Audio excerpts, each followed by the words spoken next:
गणेश पाठक जी, मुझे लगता है कुछ समस्या है वीरेंद्र भट्ट जी के पास, लेकिन गणेश जी, उत्तराखंड को लेकर कुछ तस्वीरें आ रही थी, देहरादून को लेकर या अदर्स जगह, जबकि किसी भी प्रकार की कोई समस्या अभी लग नहीं रही है कि ऐसी कोई स्थितियां आ गई हैं कि भाई आप इतने पैनिक होने की आवश्यकता है। आपको क्या लगता है, खासकर उत्तराखंड, क्योंकि उत्तराखंड के अंदर बहुत सारी चुनौतियां हैं, पहाड़ की अपनी एक अलग चुनौती है, उसके बाद अगर लोगों के अंदर इस तरीके की स्थितियां आएंगी तो लोगों के पास दोहरी समस्या हो जाती है कि पहाड़ से वो बेचारे कैसे कैसे करके नीचे आएंगे, क्योंकि उनका एकमात्र जो साधन है वो एक बड़ा यही है, क्योंकि वहां पर पाइपलाइन की व्यवस्था बहुत कुछ है नहीं कैसी भी, तो उनके लिए चुनौती है। लेकिन फिर भी जिस तरीके की बातें हो रही है, जिस तरीके की चीजें तस्वीरें सामने हैं, उसे लेकर जो ब्लैकमेलर हैं या जो ब्लैकमेलिंग करके बैठे हैं, कठोर कार्रवाई सरकार को अभी कर देनी चाहिए, मतलब ऐसी व्यवस्था कर देनी चाहिए।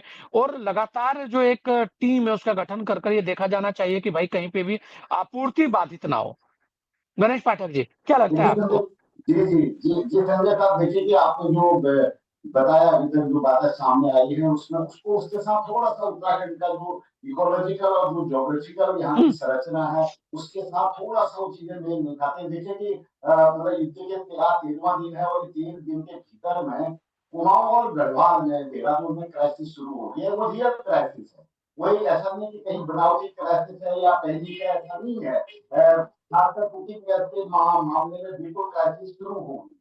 अब ये क्राइसिस क्यों हुई है, इसमें मैनेजमेंट, जो प्रशासनिक मैनेजमेंट हमारा है या जो हमारी आपूर्ति है और जो आपूर्ति और मांग का जो हमारा एक संरचना है, जो सिद्धांत है, उसको हम फॉलो नहीं कर पाए, तो जाहिर है कि थोड़ा बहुत तो पैनिक है ही। अब आप देखिए कि सोशल मीडिया का जो सेक्टर है, जो व्हाट्सएप यूनिवर्सिटी है, जिसको हम लोग व्हाट्सएप यूनिवर्सिटी के तौर पर ज्यादा कहते हैं, उससे एक तरह की अफवाहें तो है ही हैं, वो अफवाहें अपनी जगह पे हैं, लेकिन जो एक्चुअल पोजीशन है वो आज के दिन क्राइसिस है। मेरे एक रिश्तेदार का सवेरे फोन आया कि साहब, मैंने पैसे भी जमा कर दिए हैं और इंडियन का उनका कनेक्शन है, लेकिन उनको सिलेंडर नहीं आ रहा है, नो पैसे लौटाने को राजी है। हाँ, प्रशासन ने तत्काल जो कदम उठाए हैं वो कदम सराहनीय है। देखिए, नैनीताल में प्रशासन ने कदम उठा दिए हैं, अल्मोड़ा में हो गया है, पिथौरागढ़ में हो गया है, देहरादून में भी हो गया, गढ़वाल के तमाम जिलों में, मतलब 13 के 13 जिलों में जो कलेक्टर हैं, जो जिलाधिकारी हैं, उन्होंने एक पूरी तरह से नियंत्रण को नियंत्रित करने की कोशिश शुरू की है।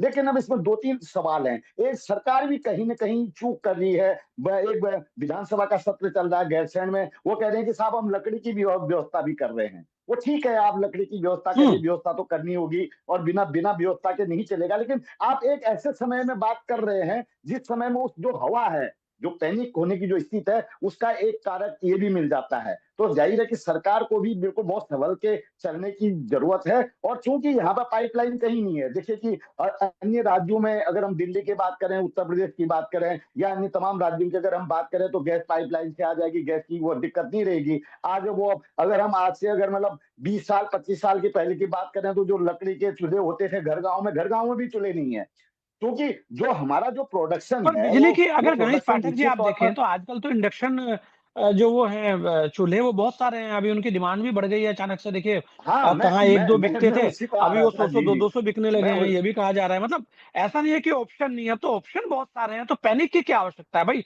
लाइन लगा के चार हाँ पांच सिलेंडर भर लो, गाड़ियों में मैं दो चार में पूरा जी फुल करा करा के खड़ा कर लो, दो चार जो वो है कैन है उन्हें भी भर के रख लो, ऐसी क्या आवश्यकता आ गई भाई? जी जी, बिल्कुल मैं यही कह रहा हूँ। देखिए कि जो जो पैनिक होने की जो स्थिति आई है, वो स्थिति के लिए जो 2-3 दिन की जो आपूर्ति का जो सिस्टम है वो लड़खड़ा, थोड़ा सरकार की तरफ से सख्ती की गई, प्रशासन की तरफ से सख्ती की। हम्म। पता है कि अभी हमारे संजय, दूसरी लहर आई थी जब ऑक्सीजन की बहुत जगह किल्लत भी हुई और बहुत जगह किल्लत नहीं भी हुई थी।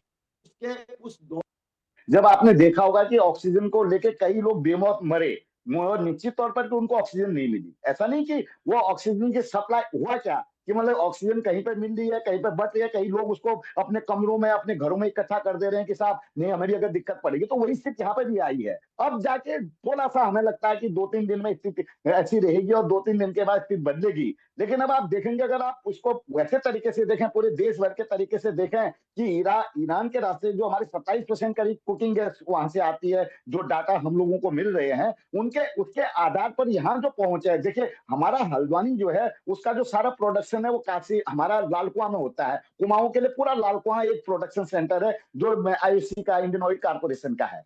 और ऐसे गढ़वाल हुँ, में भी है, यहाँ पर ज्यादा लोगों का नहीं है, वही मतलब तमाम एजेंसियां एक दूसरे से लेके उसकी आपूर्ति सिस्टम को डेवलप करते हैं। तो जाहिर है कि जो हुँ। हमारा प्रोडक्शन है और जो मांग है, वो उसमें अगर बहुत भिन्नता आएगी तो यहाँ ज्यादा क्राइसिस होगी। अब इसके लिए करने की जरूरत क्या है? जो आप कह रहे थे कि टास्क फोर्स की जो बात आ रही थी, वो एक बहुत ही मतलब जो आप बात कर रहे थे वो बहुत ही इंपॉर्टेंट बात है। अगर टास्क फोर्स का गठन नहीं करेंगे तो जिला पूर्ति अधिकारी से जो डीएसओ है हमारा सप्लाई का, उसके हाथ से संभलेगा नहीं।